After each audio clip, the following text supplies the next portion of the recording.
안녕하세요. 오늘도 새로운 부처님 이야기 소개해 올립니다. 내용에 오류가 있다고 생각되시면 지적해주세요. 개선해 나가겠습니다. 비전문가로서 부처님 체험하는 이야기입니다. 사람들은 운명에 대해 관심이 많습니다. 부처님은 6가지 신통력을 가지고 계시니까 상대방의 전생 및 미래를 볼 수 있으시다고 하지만 신통력이 없는 미천한 중생은 미래가 얼마나 궁금할까요? 오늘은 운명에 대하여 알아보렵니다. 고, 가즈아, 손금을 통해 과연 운명을 알 수 있을지 집중 분석해봅니다. 손금은 오른쪽으로 볼까요? 왼쪽으로 볼까요?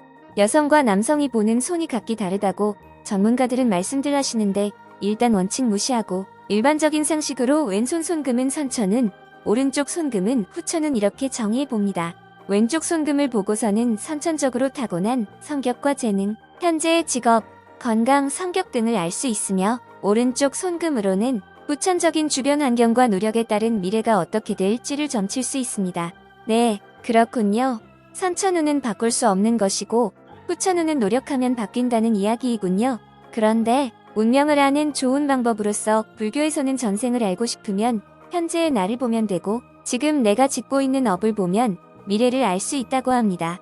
아하, 그럼 누군가에게 물어볼 필요가 없겠군요. 어렵죠? 과연 어떤 손금이 좋을까요? 후천적으로 대박난다는 손금에는 삼지창 손금, 앵자 손금, 막준 손금, 밭전 손금, 우물정 손금 등이 있습니다.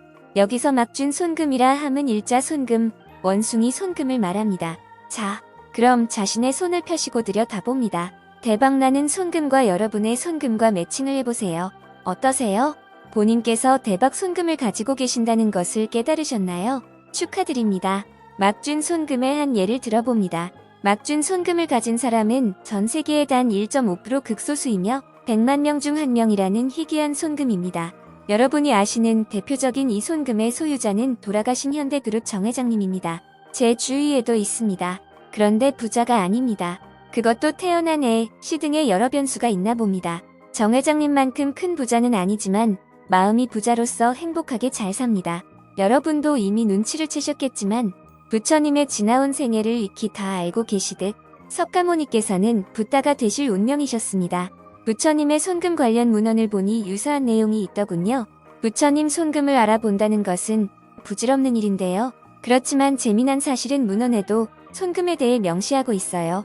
여기서 저의 의도는 부처님의 30 이상 80종호를 알아보고자 함입니다. 30 이상 80종호라 함은 부처님은 인간과 다른 모습을 가지고 계신데 부처님의 형상을 인간과 다른 32가지 모습과 80가지 내적, 외적 특징으로 표현한 것을 말합니다. 30 이상 80종호에는 이렇게 표현합니다.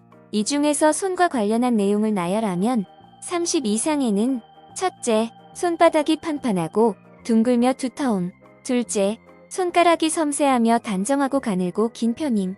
셋째, 손가락 사이에 그물 같은 얇은 막이 있음. 넷째, 손이 부드러움.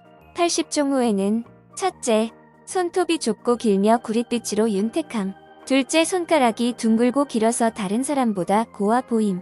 셋째, 손이 원만하고 부드러움. 넷째, 손바닥이 충실하고 단정하며 어지럽지 않음. 다섯째, 손금이 깊고 끊어지지 않으며 분명하고 바름. 여섯째, 손가락 사이에 그물 같은 엷은 막이 분명나고 바로 잡혀 있음. 일곱째, 손의 상서로운 복덕상과 훌륭한 모습을 구족함. 상기 나열한 항목을 숙지하시고 부처님의 손금을 상상해 보시기를 바랍니다. 이 중에서 30 이상 중 주요 특징만 일부 소개해 올립니다. 정수리에 살상투가 있으며 두 눈썹 사이에 흰털이 있으며 뺨은 사자와 같으며 몸은 곧고 단정하며 양어깨가 둥글고 두둑하며 온몸이 황금색이며 눈동자는 검푸르며 살결이 보드랍고 매끄러우며 손바닥과 발바닥에는 수레바퀴 무늬가 있으며 손과 발이 부드러우며 장단지가 사슴다리 같으며 몸에서 광명이 솟아나며 정수리가 판판하고 둥글며 몸매가 사자와 같으며 이가 희고 가지런하며 이가 40개이고 목소리가 맑고 멀리 나가시는 것이 특징입니다. 80종호는 부처님께서 지니신 내면의 모습을 표현합니다.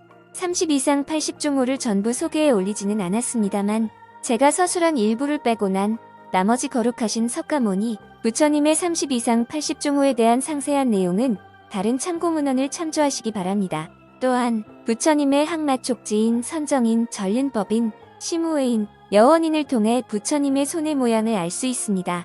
항마축지인은 악마를 굴복시키는 모습으로 결과부조한 채의 선정인으로 오른손을 펴서 오른쪽 무릎 위에 얹고 손가락 끝을 가볍게 땅에 대시며 왼손은 손바닥을 위로 해서 배꼽 앞에 놓은 선정인입니다. 분위기를 잠깐 바꾸고자 운명과 관련한 스님과 젊은 처사의 이야기를 소개합니다. 아주 겁나게 오랜 옛날 도력이 높아점을 잘 보시는 용하신 스님이 계신다 하여 어느 청년이 자기 자신의 운명을 확인하려 물어물어 산 넘고 강 건너 스님을 찾아 뵙게 됩니다. 젊은 청년이 여쭈어 봅니다. 스님, 저희 어머니가 저의 점을 보고 오셨는데 제가 이 나라에서는 별로 쓸모가 없는 제목이며 매사 하는 일마다 되는 일이 없어 결국은 쪽박찰 별볼일 없는 운명이라고 합니다. 제가 생각해도 정말 슬프고 답답합니다. 스님, 제가 운명을 바꿀 수 있는 좋은 방안이 있을지 조언 부탁드립니다. 스님께서는 이보시오 젊은 처사님, 손금을 이리 내게 보여주세요. 스님께서는 청년의 손을 잡고 손금을 천천히 유심히 확인해 봅니다. 운명선, 감정선, 두뇌선, 생명선에 대해 디테일하게 눈으로 스캔해 봅니다. 그리고는 골똘히 뭔가를 생각하시고는 알았다는 듯이 머리를 끄덕이셨습니다. 이보시오. 젊은 처사님, 지금부터 내가 시키는 대로 해보세요. 자, 두 주먹을 꼭 쥐어보세요. 스님 시키는 대로 청년은 주먹을 꼭 쥐어봅니다. 스님께서는 청년에게 다시 묻습니다. 젊은 처사님, 당신의 운명선, 감정선, 두뇌선, 생명선은 다 어디 있나요? 그러자 청년은 스님을 물끄러미 쳐다보며 바로 제 손 안에 있습니다. 스님, 그래요. 맞아요. 바로 젊은 처사님의 운명은 처사님 당신 손 안에 있어요. 다른 사람들 입에 달린 게 아니에요. 이 말을 들은 청년은 그때서야 깨달았습니다. 청년은 스님의 가르침으로 인해 깨우침을 얻었고 그 뒤로 스스로 열심히 노력하여 운명을 개척하였으며 훌륭한 사람이 되었다는 이야기였습니다. 재미있으셨나요? 부처님께서 말씀하셨습니다. 수행자는 점을 보면 안 되느니라 라고요. 여러분, 자신의 운명은 누구 손 안에 있나요? 하하하. 우리 모두 건강에 좋은 박수를 힘차게 쳐봐요. 과연 손금의 인생이 정해져 있을까요? 여러분, 이야기 하나 더 소개드려야 합니다. 말리까 왕비님 아세요? 코살라국 파세나티왕의 부인이 되시기 전에 까비까라는 어느 부호의 하녀였는데 어느 날 아침 일하러 농장에 가던 길에 탁발하러 온 수행자이신 부처님을 만나게 되고 그녀는 자신의 점심을 아낌없이 그 수행자에게 공양을 올리게 됩니다. 부처님께서는 식사를 마치고 코살라국의 왕비가 될 것이라 예언하여 주셨습니다. 마침 그날 말리까는 누구인지도 모르는 파세나티 왕을 운명적으로 만나서 시중을 들게 되고 왕의 눈에 들어 결국 왕비가 됩니다. 여기서 말리까 왕비가 주는 교훈은 뭘까요? 수행자에게 자기가 그날 먹을 것을 공양한 공덕 때문일까요? 네, 정답입니다. 공덕과 운명은 어떠한 관계일까요? 복을 많이 지으면 재물도 따라오고 행복도 따라옵니다. 기본적으로 좋은 운이 있다면 자신에게 감사하십시오. 좋은 운이 없다면 생각난 김에 지금부터라도 복 지으려 도전해봐요. 부자 손금을 타고 났어도 모두 부자가 되지 않아요. 아시겠지만 부자이더라도 게으르면 부도 지키기 힘들고 또한 목숨도 짧다고 합니다. 사람들은 이 세상을 잘 살아가려면 누구에게나 일체고해, 즉 괴로움이 반드시 필요합니다. 적절한 스트레스, 즉 적절한 괴로움이 우리를 건강하게 살게 해주는 요소입니다. 괴로움 이퀄 즐거움입니다. 괴로움을 즐거움으로 만들면 해탈입니다. 설마 여러분은 노력도 안 하고 금수저로 태어나기를 바라시지 않으시죠? 정주영 회장께서는 노력도 없이 현대를 이룬 금수저였을까 반문해봅니다. 불교에서 말하는 일체유심조를 떠올려봅니다. 일체유심조는 마음먹기 나름이라는 의미입니다.